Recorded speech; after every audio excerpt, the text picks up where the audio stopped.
I'm Mike Heidick, along with Senator Paul Formica from East Line. Thanks for joining us on Face the Facts. Thanks for having me. We are talking about quasi-public agencies here in Connecticut.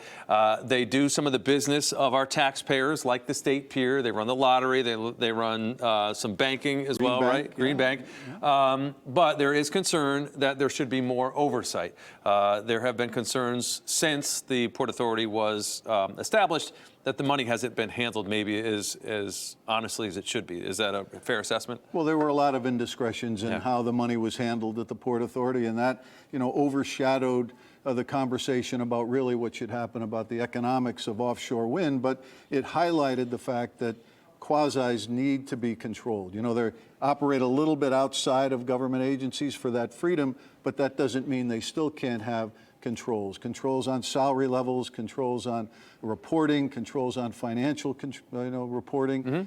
Those are important things that the taxpayer deserves to have answers to. And Republicans have been the canary in the coal mine for a number of years, trying to push bills forward to get those controls. And finally now we're seeing some attention being paid to it, but we need more concrete bills put on the floor. And to remind people, the state pier that's getting reconstructed so it can help house an operation to build an offshore wind farm, which can bring energy and dollars to Connecticut as well. That's a $150 million project. And as the Port Authority oversees it, how many people are in the Port Authority right now?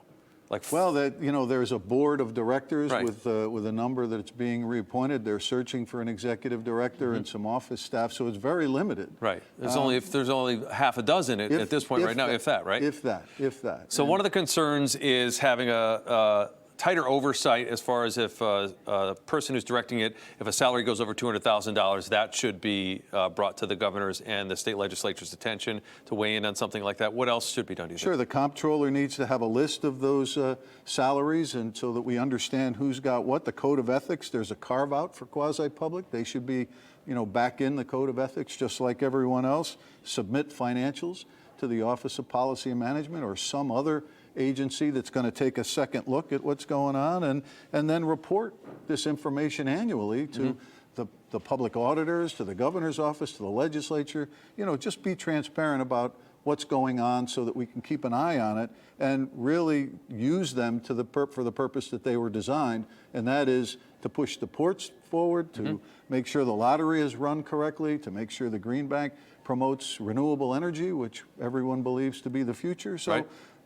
Not all bad stuff, but you got to be able to control it and know where our dollars are going. How do you feel the governor's opinion is on this? He had mentioned some concern when there was concerns about the money in the Lottery Commission.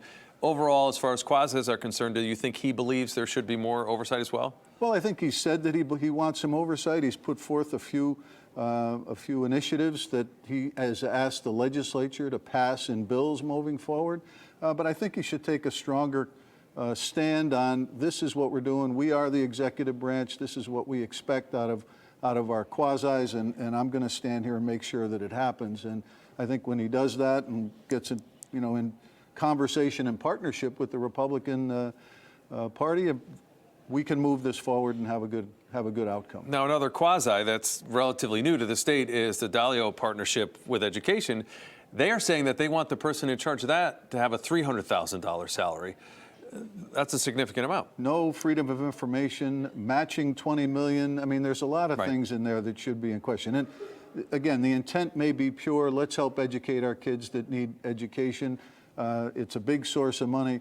But again, it can't be outside of the agency. They have another one, the MRDA, which is the Redevelopment Authority, is in this bond package, $45 million to fund this agency, yet no any identification of what the operations are going to be and how it's set up and what it's going to do. So, we're putting the cart before the horse. Let's talk about what we need to do. Let's make sure there are controls, the taxpayers are protected, and then we can move forward with the business of doing government. Senator Paul Formica from East Line, thanks for joining us on Face the Facts. Thank you for having me.